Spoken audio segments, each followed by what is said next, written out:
এখানে যে গণহত্যা সংঘটিত হয়েছিল এবং এখনো সেই হত্যাকারী ওসমান হাদির হত্যাকারীকে ভারতে আশ্রয় দেওয়া হয়েছে, বাংলাদেশে নাশকতা করছে আওয়ামী লীগ, তার জন্য ভারতীয় হাইকমিশনারকে অ্যাপোলজি করা উচিত ছিল। মাননীয় স্পিকার, ভারতীয় নতুন হাইকমিশনার বাংলাদেশে এসেছেন দীনেশ ত্রিবেদী। তো ত্রিবেদী সাহেব বাংলাদেশে প্রবেশ করেই ভারতের আকাশ জমি বাংলাদেশের আকাশ জমির সাথে মিলিয়ে ফেলেছে মাননীয় স্পিকার।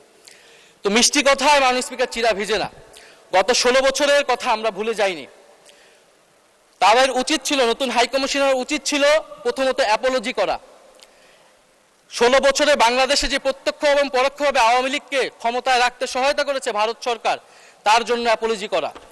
এখানে যে গণহত্যা সংঘটিত হয়েছিল এবং এখনো সেই হত্যাকারী ওসমান হাদির হত্যাকারীকে ভারতে আশ্রয় দেওয়া হয়েছে, বাংলাদেশে নাশকতা করছে আওয়ামী লীগ, তার জন্য ভারতীয় হাইকমিশনারকে অ্যাপোলজি করা উচিত ছিল। এবং কিভাবে বাংলাদেশের সাথে নতুন সম্পর্ক তৈরি করবে মর্যাদা এবং সমতার ভিত্তিতে, সেই কথা বলা উচিত ছিল মাননীয় স্পিকার।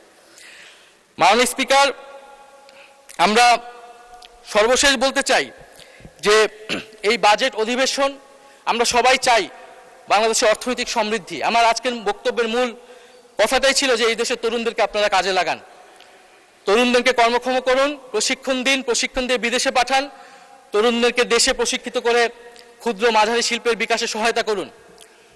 এবং আমাদের এই বঙ্গীয় বদ্বীপের সার্বভৌমত্ব আমরা রক্ষা করতে চাই, আমাদের সীমান্ত, আমাদের নদী, পানি, সাগর এবং অর্থনীতিকে রক্ষা করার লড়াই মাননীয় স্পিকার আমরা চালিয়ে যেতে চাই।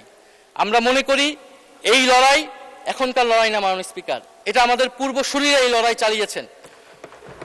1947 সালে আমরা আমাদের কৃষকেরা জমির অধিকারের জন্য লড়াই করেছেন, পেয়েছেন জমির অধিকার। 1971 সালে আমরা স্বাধীন ভূখণ্ড পেয়েছি, 24 সালে আমরা সার্বভৌমত্ব পেয়েছি। মাননীয় স্পিকার, এই লড়াই চালিয়েছিলেন হাজী শরীয়তুল্লাহ ফরাজি আন্দোলনের মাধ্যমে, এই লড়াই চালিয়েছিলেন তিতুমির বাঁশের কেল্লার মাধ্যমে, এই লড়াই চালিয়েছিলেন হাবিলদার রজব আলী সিপাহী বিদ্রোহের, এই লড়াই শাহজালাল চালিয়েছিলেন গৌর গোবিন্দের বিরুদ্ধে। মাননীয় স্পিকার, আমাদের যে 100 বছরের সংগ্রাম, এই দেশের ভূখণ্ড, মাটি, আমাদের স্বাধিকার, আজাদি রক্ষা করার লড়াই, এই হাজারো সংগ্রাম লড়াইয়ের মধ্য দিয়ে আমরা একটা দেশ পেয়েছি যার নাম বাংলাদেশ। এই দেশকে আমরা রক্ষা করতে চাই, এই দেশকে আমরা ঐক্যবদ্ধ করতে চাই। এই দেশকে রক্ষার জন্য, স্বাধীনতা সার্বভৌমত্বের জন্য, বৈষম্যহীন এবং গণতান্ত্রিক বাংলাদেশের জন্যই 2024 সালে এত তরুণ, এত মানুষ জীবন দিয়েছে। আমরা আশা করব সেই জীবনদান বৃথা যাবে না। ফলে বর্তমান সরকারের প্রতি আমাদের আহ্বান থাকবে যে দুর্নীতি বন্ধ করুন, জুলাই সনদ বাস্তবায়ন করুন এবং যারা টাকা পাচার করেছে, অর্থনৈতিকভাবে লুটপাট করেছে, তাদেরকে বিচারের আওতায় আনুন। ইনশাআল্লাহ আমরা ঐক্যবদ্ধভাবে এই বাংলাদেশ বিনির্মাণ করব এবং বাংলাদেশকে একসাথে নেতৃত্ব দিব। মাননীয় স্পিকার, আপনাকে ধন্যবাদ। ইনকিলাব জিন্দাবাদ।